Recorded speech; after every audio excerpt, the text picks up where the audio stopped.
dive on suicide prevention. I welcome some colleagues here who are going to take us through this piece of work. I know Sadiq has championed this area. I'm going to ask him to say a few words in a second before I invite our speakers. Sadiq. Thanks, Tom. I think this is a really important piece of work that we've been doing. So just to remind colleagues, because of lobbying from people around this room, we decided to launch in 2019. It's just as a few months before we really discovered the pandemic, which is relevant to the story. We launched a Zero Suicide London campaign, and it's a really bold aspiration. And we were ambitious because we previously launched a campaign around HIV, which is very ambitious, and we managed to reach our goals. So I thought, let's have an ambitious target, and let's try and do this. Look, we've not reached, zero suicides in London, but the good news is we are the region in the country with the fewest suicides, which, so we're top of the league table if you can look at it that way. But the numbers are still really poor and really concerning. And so it's no consolation to me that we are the region doing the best when it comes to suicide, because I looked at the figures this morning, and the figures, I'm afraid, show that there are still too many suicides across our city and across the country. So I was keen to have a whole systems conversation about this. We've invited colleagues from Brent, the work they're doing there in relation to health, Thrive London, and experts as well in other areas to talk about this. And then the discussion should be, Tom, what more we can do. You mentioned in your introductory comments, Tom, the importance of mental health, mental fitness, and helping address the issue of mental ill health before it becomes medicalised. I'm particularly cognizant, because of my age group and my gender, this is a particular issue for men of a certain age. So this really is, Tom, has having a conversation, us ending the conversation with some actions we can do taking forward. Bearing in mind, I think all the key people are here. I do want to name and praise the London Fire Brigade and TfL for the work they're doing. I'm currently actually joining you, Tom, from one of the meeting rooms in the London Fire Brigade headquarters. And when you go to the gents, for example, there are big posters up, and it's quite prominent issues raising awareness about getting help if you're having mental ill health, because we know, I'm afraid, in the LFB it's been an issue for our staff. TfL, I'm afraid, the issue is there is because people use public transport as a way of ending their lives. And so there are things we can do to prevent suicides across the estate in London. So that's it by way of introduction. The final stat I do want to give, which is the scary stat, which is across our country every year, 6,000 people die by suicide. And in London, although it's the region with the fewest amount of death by suicides, it's still 10 a week. So that gives you an idea of the lives we're losing. So I think anything we do to make that number go lower and then to zero. And the aspiration is, the target is, by the way, Tom, meaningfully, zero suicides in London. Thank you. Thank you, Sadiq. So I'm going to invite colleagues now. I've got an array of experts facing me. Hi, Phil. As a GP colleague I've known for many, many years, and in South West London, Phil is a real expert and a real GP leader in this field. So I'm going to invite colleagues. Now, rather than me choosing who speaks first, I'm going to assume you've choreographed yourself and you don't need me to conduct you. And so just take us through the key themes you want to share with us. Now, I'm conscious of time. We've got an hour for this whole meeting, so we've got 25 minutes for your discussion. So if you can just talk, and then we're going to have discussions, because we really want to end, as Sadiq said, what can we do about this? You're going to describe the issues. We want to work out what do we do next. So colleagues, over to you. Thank you, and I'll kick off. I'm Melanie Smith. I'm Director of Public Health in Brent, but here as Chair of the Thrive London Advisory Group, and actually here on behalf of Councillor Kaya Comer-Schwartz, Leader of Islington Council, and Thrive London co-lead. I'd like to thank the board for suggesting this deep dive on suicide. The board and the Mayor's support and leadership have been absolutely critical in galvanising the partnerships that are necessary across London to prevent suicide. And this deep dive is really timely. While there's been progress, the last few years have been really tough on Londoners. pandemic, economic crises, climate change, international geopolitical crises have not only placed additional stresses on Londoners' mental health, but they've disproportionately impacted Londoners with lived experience of marginalisation and disadvantage. My colleagues will speak to different aspects of the system approach to suicide prevention. I wanted to highlight the role of Thrive London's real-time surveillance system, the RTSS. It provides a platform to securely collate and share real-time data on suspected suicides. And since 2019, all London boroughs have signed up to access that data. The real-time surveillance system allows both prompt referral to potentially life-saving post-vention bereavement support for those affected by suicide, and also gives us an incredibly important surveillance tool so we can explore incidents and trends and that we can tailor our preventative interventions. In the last year, the surveillance system has been expanded to include information on attempted suicide and self-harm from A&E departments and inpatient wards through partnership with the NHS and NHS Digital. And that surveillance is the first of its kind in the UK. Continuing to co-host and develop the RTSS on suicide, attempted suicide and self-harm gives us a powerful tool to collectively and individually across the capital, the ICSs and the boroughs inform our response to and prevention of suicide with timely data and evidence. I'm going to hand over now to Phil. Thank you, Melanie. My name is Phil Moore. I'm a GP by background and I chair the Suicide Prevention Group for London. And I think we need to just put this in context a little bit. The Mayor has already referred to 10 a week, which is, I think the figures for this last year were 536.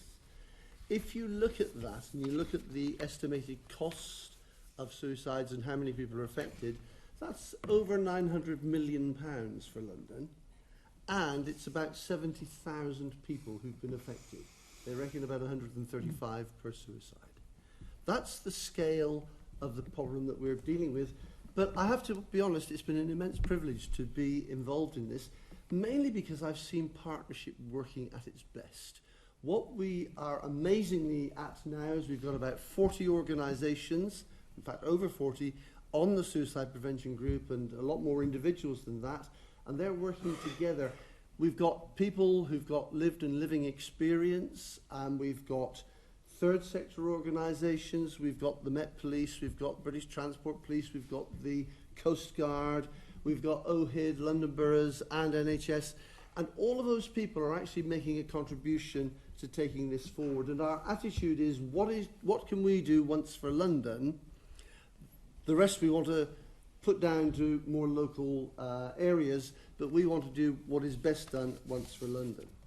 And ultimately the way that we are going to best reduce the number of people dying by suicide is to bring together both citywide, and again thanks to the Mayor for his unwavering support, and community level work, so that it empowers local communities to find their solutions that are going to benefit their own people in avoiding people getting to the stage where they feel the need to take their own lives. Subsidiarity, if you wish.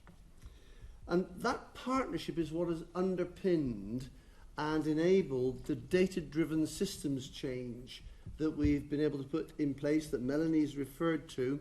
And the RTSS allows us to look at neighbourhood solutions rather than borough solutions, at borough level rather than sub-regional or regional level. And it makes it specific and appropriate for the people who need it, because the way that they will deal with this is very, very different according to the community they are part of. And so the RTSS has allowed us to put in postvention very quickly. It's allowed us to respond to suicide clusters and also to mitigate further clusters because that data is coming in very rapidly. Just last week, OHID, in partnership with Thrive London, had a meeting where they were looking at how do we make a consistent response to managing suicide clusters and preventing further ones by working in a consistent manner. And I think that's a very important piece of work, because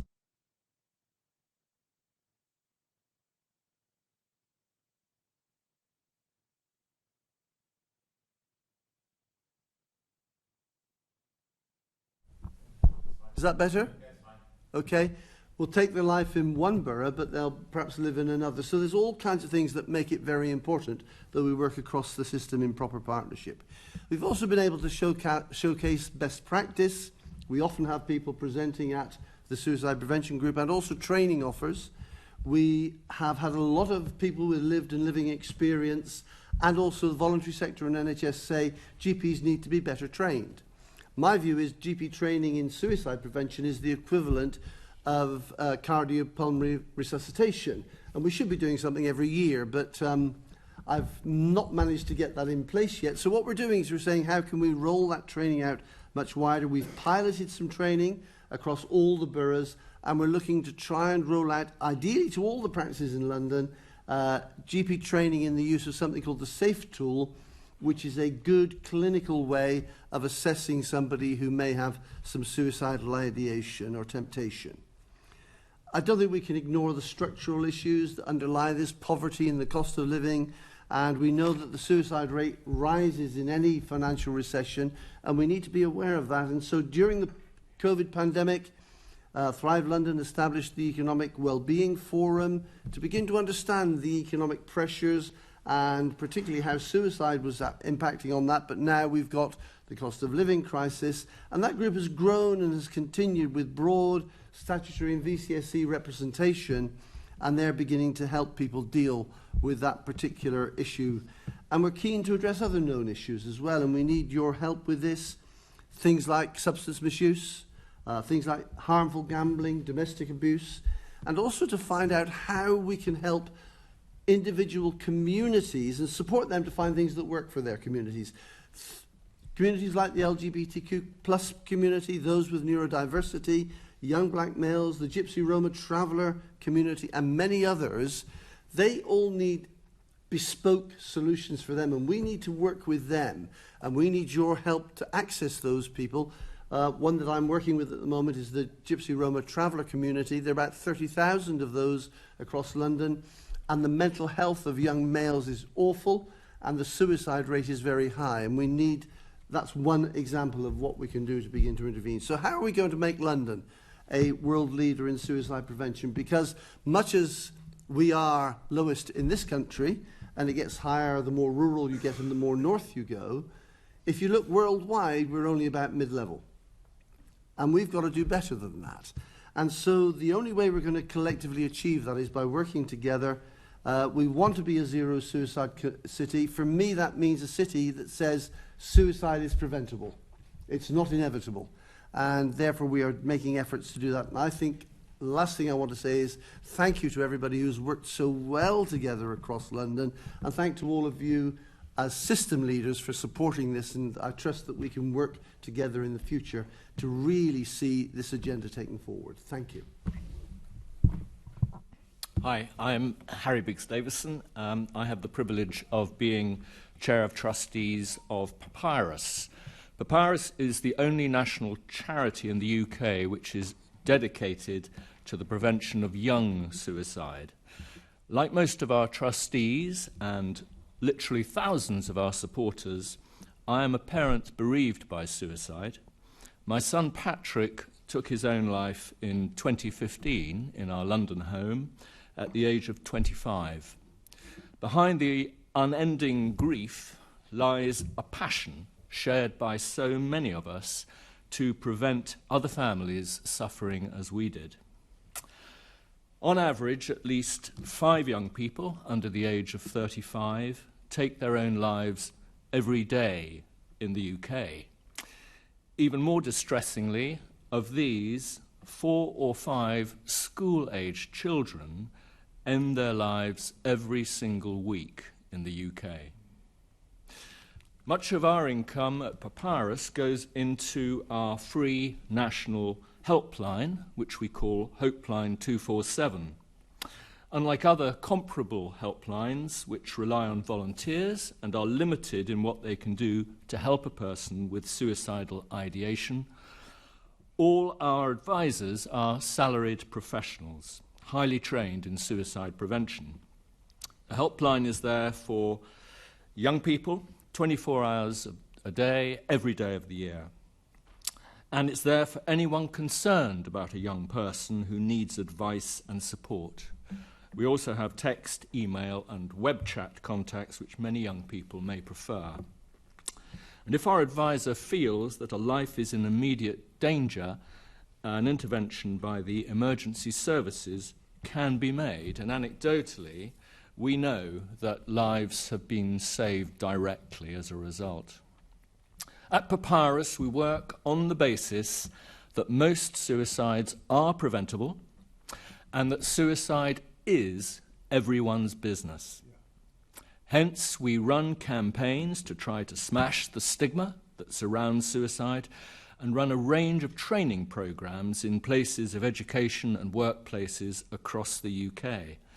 And we've been delighted, and I personally have been delighted, to work over the past 5 years with Thrive London on training initiatives. I'm going to hand over to Alex Hills, who is our area manager for the south of England, to say something about the work that we've done with Thrive London. Thanks, Harry. My name's Alex Hills. I'm the area manager for England South with Papyrus.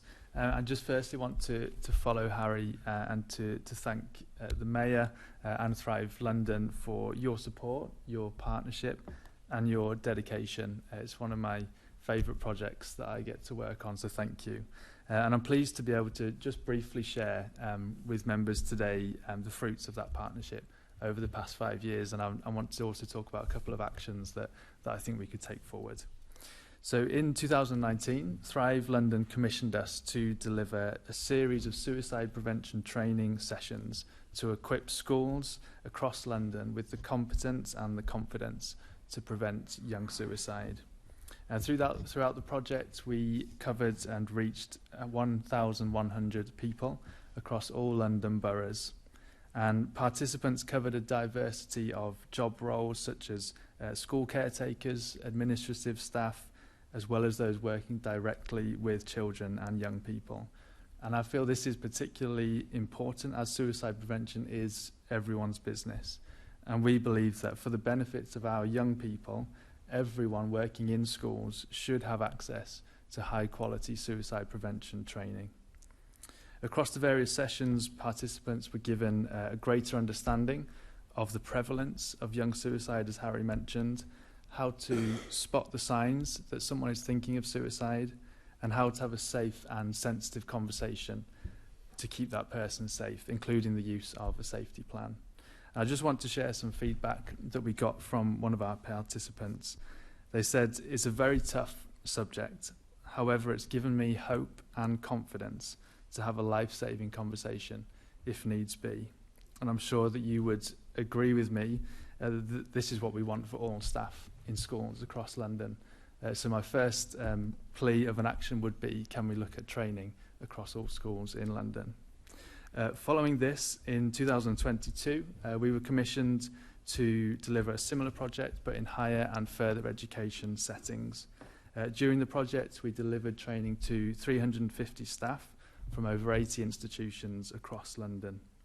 And just for some measuring of impact, after our Papyrus half-day speak course, 91% of survey respondents felt confident to support a young person in completing a suicide safety plan, as opposed to only 47% who felt that way before.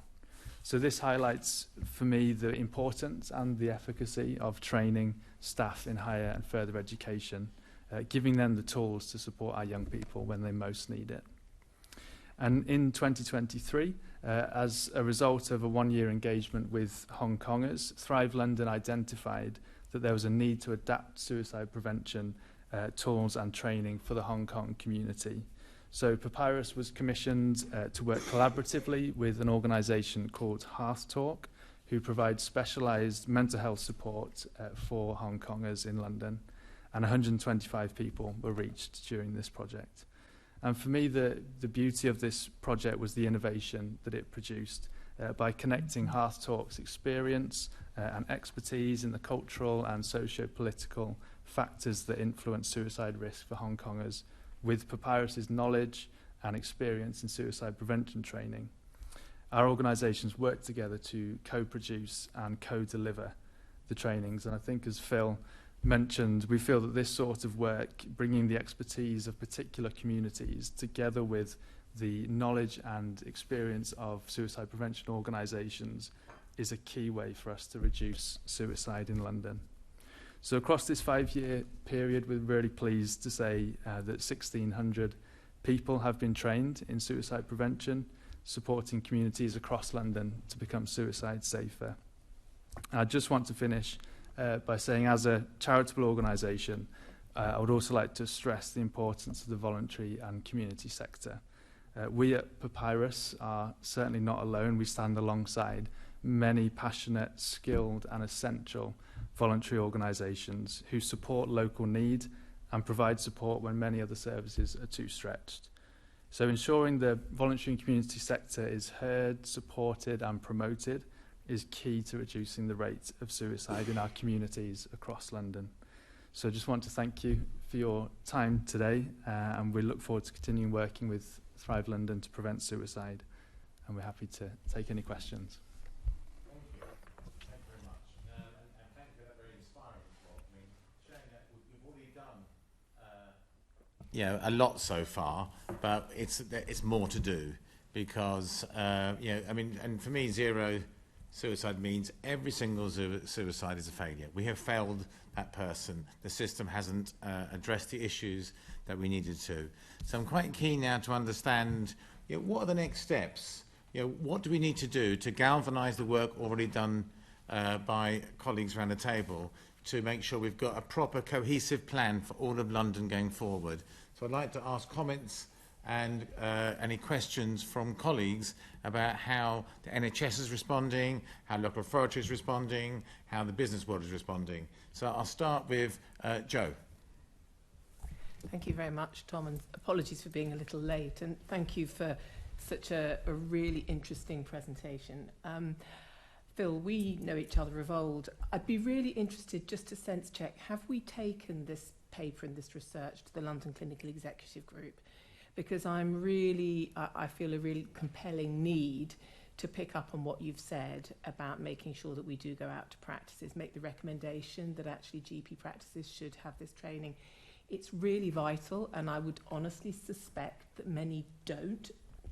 They're probably very good in speaking to people with mental health related problems, but this specific skill, I think, is worthy of making sure that we're more systematic, as you suggest. I'm going to put an hand on to Dan to answer about the clinical executive, but we have certainly been discussing what it would cost and how we could encourage people to do it right across London. Very happy to share those things with you, but over to Dan. We haven't. It's a very kind offer. I will follow up with you, Joe. Thank you.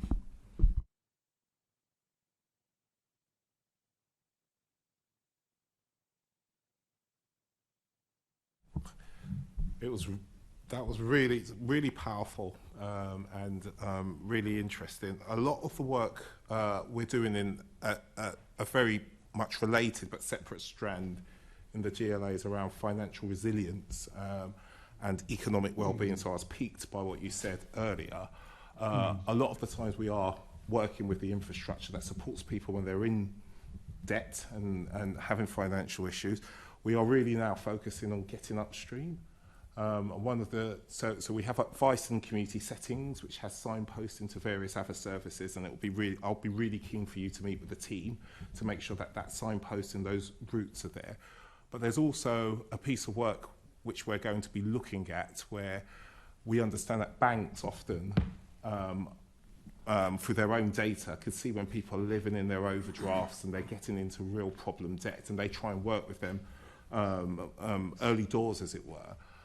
However, they can't provide all of the wraparound services, the mental health issues and so on and so forth. So I'll be very keen for you to meet with members of the team working on this to find out how we can sort of get more bang for our buck as we support those getting into economic issues. I think Thrive London and me as well, very happy to meet and to make those connections. I know, Dan, we've already got a lot of debt counselling and financial advice going on, so it would probably, the two could be brought together very effectively, I'm sure. you want to add anything, Dan?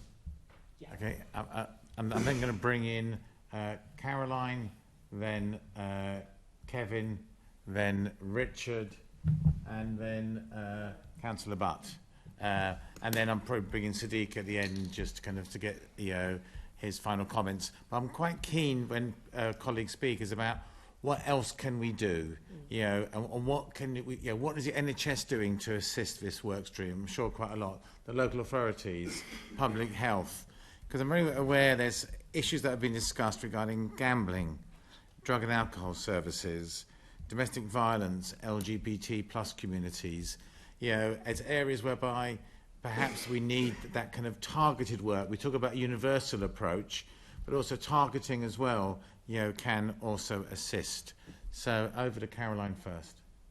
Okay, well, thank you, and thank you for the presentation, and particularly thank you, Harry and Alex, for your story and telling us about your organisation.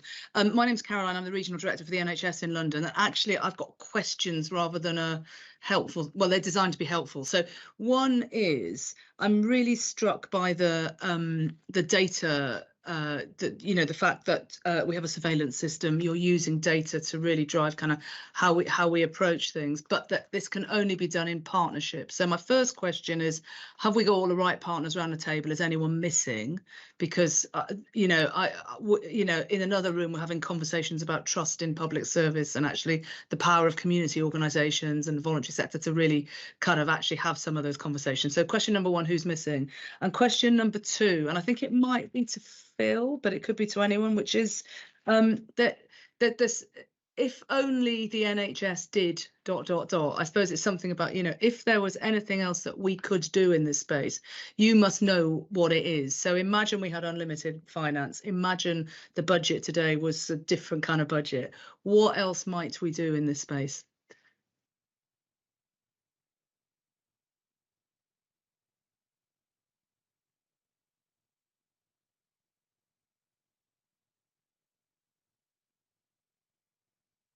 Kevin. It's on mute. Thank you, Tom. Thank you, colleagues, for an exceptional paper and a wonderful presentation on a very difficult topic. As I think about the agenda for suicide prevention and what we might do differently, I wanted to ask those of you who presented today about whether we're reaching all communities in London and if there are dangers of us leaving any communities behind. And as we link the health inequalities work that we're doing in the city with the work that we're doing with Thrive in the suicide prevention space, do we have concerns? I'm very concerned about the demographic shifts that we're having in London, or growing asylum and migrant population, the growing population of homeless or culturally diverse communities. And I wondered, are there opportunities for us to build on the cultural competence of our work to link some of our agendas so we're really engaging all Londoners in this effort as well? Thank you. Thanks, Tom. I'm going to take then Richard, then Joanne, and then Sadiq. The red button. The right-hand side button. Right-hand side, that one, sorry, I'm being stupid. Again, thank you to everyone for that. I'm sort of conscious thinking of next steps on this, Tom, about, I guess some of the things the Mayor said at the start about how successful we have been on, for example, the London living wage. And we were quite specific and precise about what did we want to do on top of what people are doing already. And listening to people, I mean, the things that really struck me were around the training of people in GP world and in schools and in further education. I mean, that came through from all of you. So I just wonder whether if you were going to try and think bold ambition on this, is there something we should set ourselves as a target? Probably don't like the word target, but no, I will say as a target, as an ambition about the reach of that training and how much we want to increase the reach of that training, both within primary care and within the education setting. And I just think something quite concrete around that maybe a way of getting into this. Thank you. On top of all the great stuff that's going on already, I recognise a lot of stuff going, but what can we add? Yeah. And the next steps. Yeah, and mine sort of builds on that. And can I just say thank you for your presentations. I mean, my job is around children and young people, and thank you for the work you've been doing. And I know that, you know, the Mayor's funded that mental health first aid training in schools as well, but I was struck by the training needs, so thank you, Richard, for bringing that up. But I wondered if there's something further we need to do more externally, perhaps around online harms as well, and if that is part of our work, and if not, what could we be thinking of a next step for that? Thank you. Can I take Councillor Butt and then finally the Mayor? I was just going to say, I think the training element is going to be quite key.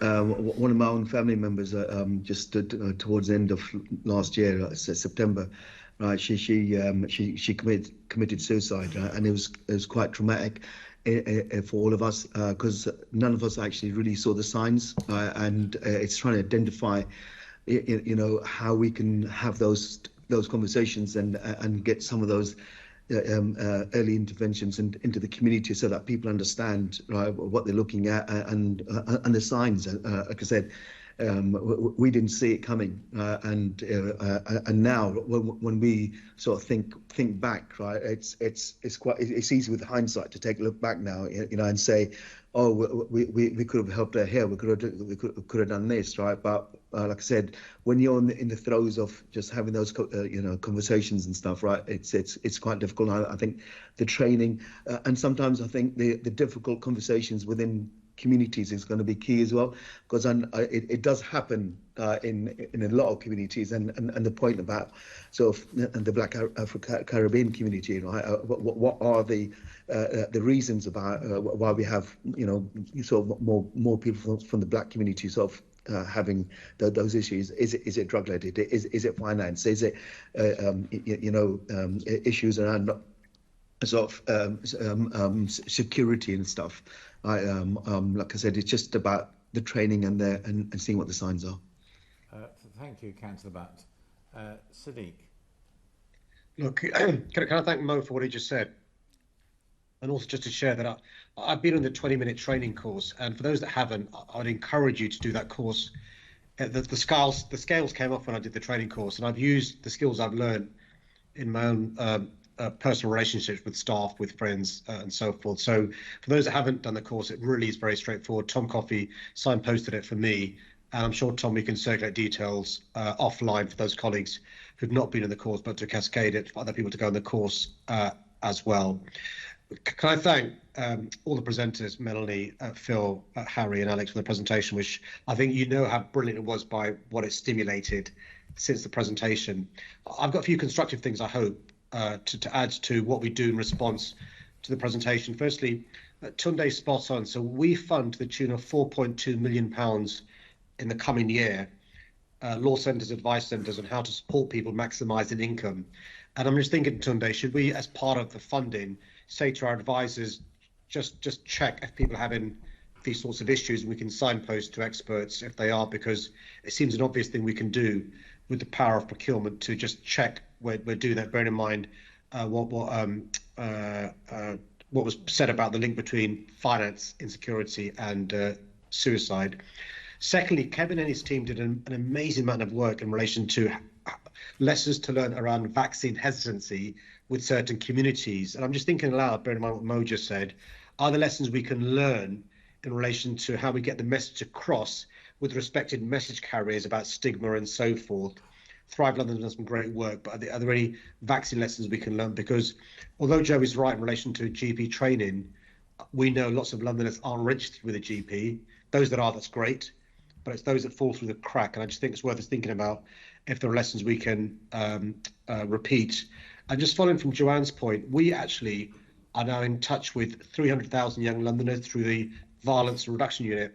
I'm just thinking aloud, Joanne, should we be thinking about how the VRU also uses the opportunity when it comes to mentoring or whatever, just to tap into issues around suicide training and making sure young people have the skills, at the very least a suicide safety plan, which is really important for the reasons Alex has said, for those children that we know, young people we know who may have issues. And the final couple of things, just to say, Tom, is we're also now in charge of adult education. That's a £330 million budget that deals with FE sector.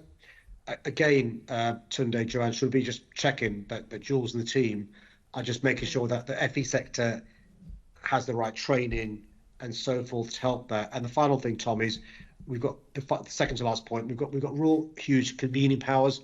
I meet regularly with our universities. Again, should it be just pulse checking that they know what's going on in relation to the universities, lecturers having suicide training, students being advised about suicide safety plans. And my final comment was a question really to Phil. Phil mentioned that London was mid-league table internationally. I'm just keen to learn, not that I'm competitive, although I am, keen to learn what the likes of New York and others doing that we may want to copy, because I'm really keen to copy well rather than invent badly. So if Phil and the team have ideas around the world about other cities doing stuff that we can lift, I'm really, really keen to lift those.